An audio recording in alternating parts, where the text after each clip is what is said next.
The stone chest...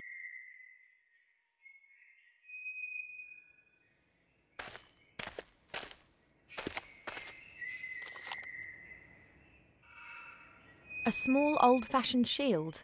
The inside is highly polished.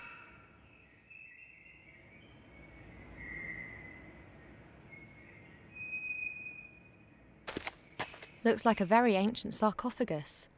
Oh, strange. There are hinges on it, just like a door.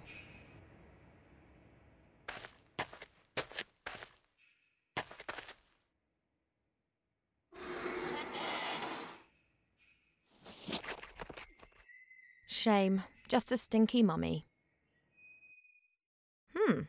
What have we here? What are you doing, Mortimer? What the... Did you just speak? You speak? Me? No. Well, yes you do, quite obviously. What is obvious? That you can and do speak. But of course. But you just said that you didn't. Why are you being so strange, Mortimer? I'm not Mortimer. Where is Mortimer? You mean MacGuffin, the gremlin archaeologist who lives here, yes? What? Mortimer. Yes? You're called Mortimer? No, of course not. I think we're finished with this conversation. I think you are slowly losing your marbles, Mortimer. Presumably the sarcophagus lacks oxygen.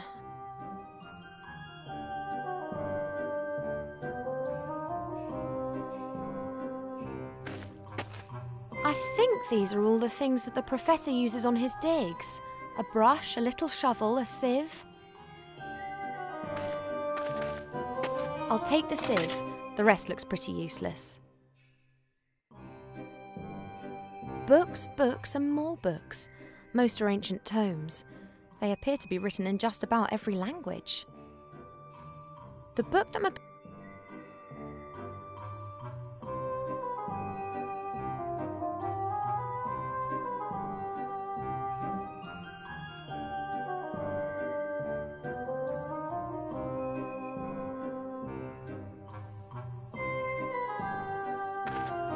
A dragon's skull. It could have been a horntail, nasty creatures, but there are very few around these days. The last of them are now working almost exclusively as beasts of burden.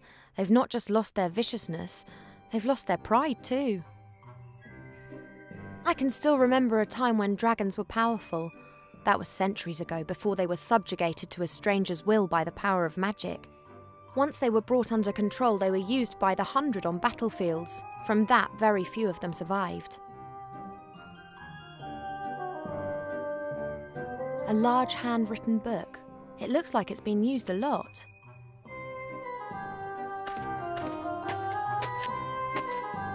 It's the gremlin's diary. Perhaps I'll find some hints about the cellar.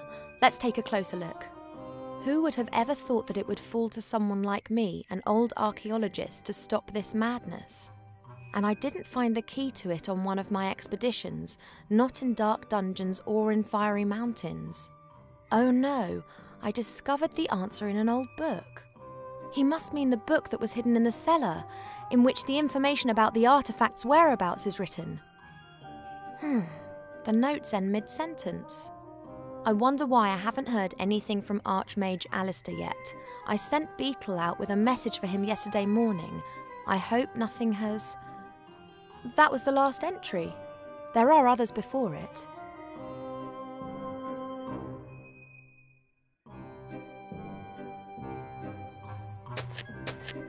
Old parchment and yellowing papers, filled with texts in many different foreign languages. Adonisham Western, Quenya and Sindarin, and technical drawings in Kuzdul.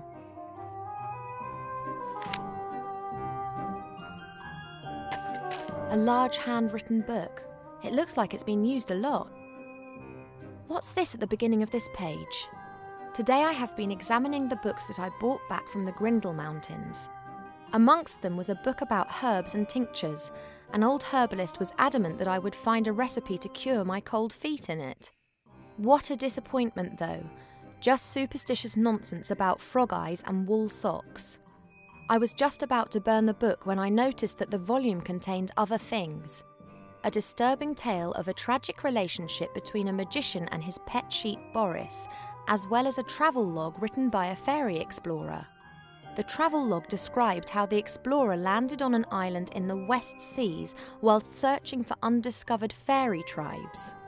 He created several very beautiful sketches of the temple ruins that can be found on that island. I will use these to entertain myself and translate the runes he drew. The next entry was made 2 days later. It's only barely legible. The gremlin appears to have been very excited. It must be the entrance. The wrath of the gods caused the temple to sink into the ocean, of course. But not all, not all. Ye gods, my hands are still shaking despite the fact that Beetle made me a calming herbal tea before he left. Good old Beetle, he has obviously got no clue how significant my discovery is. I have sent him to Master Alistair, the Archmage of the Humans. He is to hand him a sealed letter. Tomorrow Master Alistair will arrive, and I can unburden myself of this terrible responsibility. I will not be able to sleep a wink. And next there's the last entry that I read out before. There's nothing else there.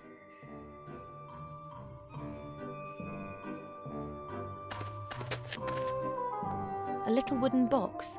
Doesn't look like an antique or anything particularly valuable. It has beautiful workmanship though.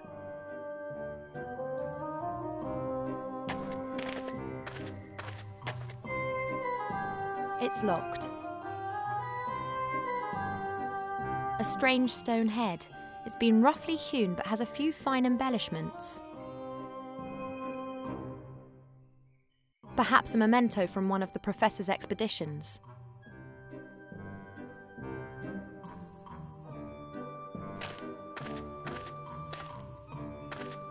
What's likely to happen, eh? Sand. Is it me, or has it just got much warmer in here?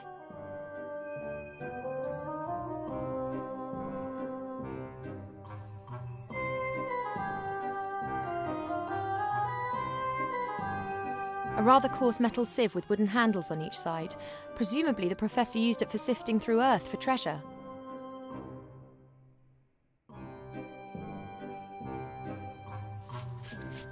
There is something in there. A little brass key.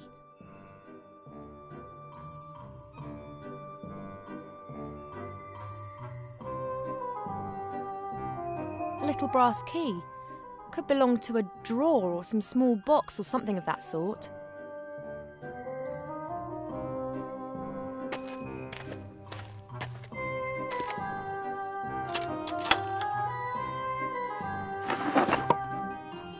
Let's see. There's a bit of paper in the box. The paper's densely covered with writing. Deus ex machina. The ghost in the machine is the heading. There's also a drawing of a stone figure. At its feet is a vessel containing liquid. Let's take a look. The ghost in the machine is wise to all the secrets of this house. That's what's written here. Blah blah. Pour the fuel into the bowl at the foot of the machine to awaken the ghost. Fuel? Ah, here. Grind the beans and tip the powder into boiling water, then pour the mixture into the bowl. We've already had that bit. You'll get the beans from the machine. Strange. A machine that's meant to be familiar with all the secrets of the house. I wonder what sort of machine is being talked about here. The paper indicates some kind of stone figure. All the rest is absolutely of no use to me at all without the machine. Wait, there is something else. There's a six-sided flat stone hidden under the paper. It has something a bit like a knob on the top of it.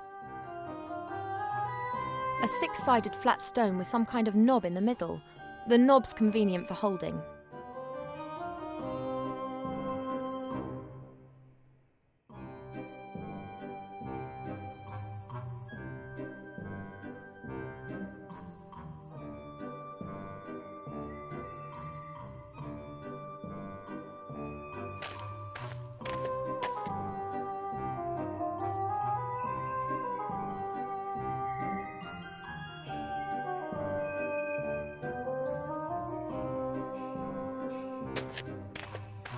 see. Fits perfectly. I wonder if I...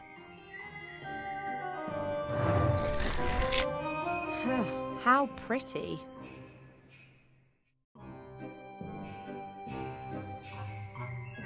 The vessel's a few centimetres deep and empty. There are some brown stains on the bottom. The vessel's a few centimetres deep and empty. Ooh, this must be the ominous machine which is reputed to have a ghost living in it. The vessel at its base must be for fuel. The statue has small holes in its nose, and it appears that the mouth could be opened. Hello, you in there? Ghost, give me beans for your draft. Oh, mighty ghost in the machine, give me the beans for your delicious, godly draught. Let's look at it this way. If you don't give me the beans, then I won't be able to prepare your stupid draught, and that won't be of any use to anyone. Why the wait?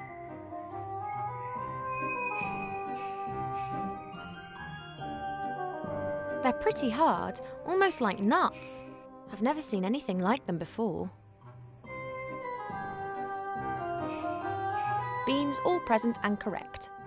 And what was that about the fuel again? Ah yes, here. Grind the beans and pour the powder into boiling water.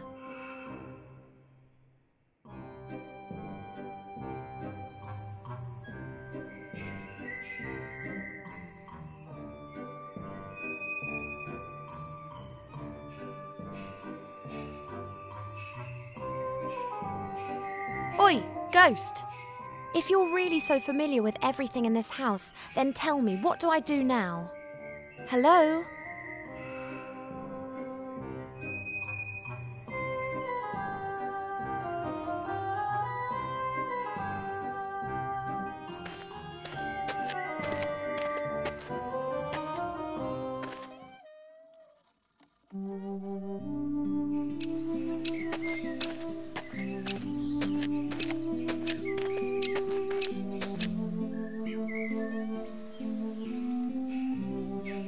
Do you have any idea which artefact could be so powerful that it could make someone into the ruler of the world? No, that's been lost to the depths of the ocean. No, that's been thrown back into the same fire that was used to forge it.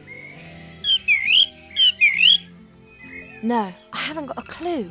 It must be something that no one bargained for, something that no one has ever looked for.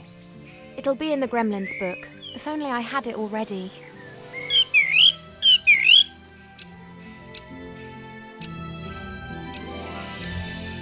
Why is that scarecrow not scaring you? Yes, certainly. And how? Normally you're the first to take flight. Good luck, little one, and don't get up to any mischief.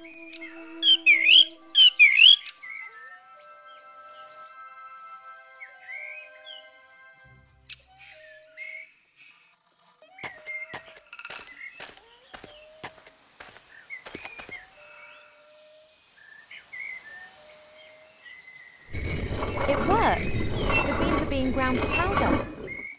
That's it. A fine brown powder. It smells very aromatic. Not at all bad. According to the gremlin's notes, this is the most important ingredient of the machine's fuel.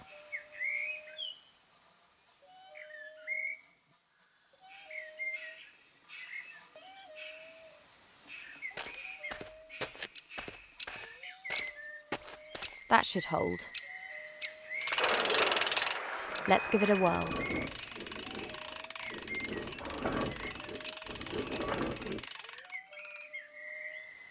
It worked.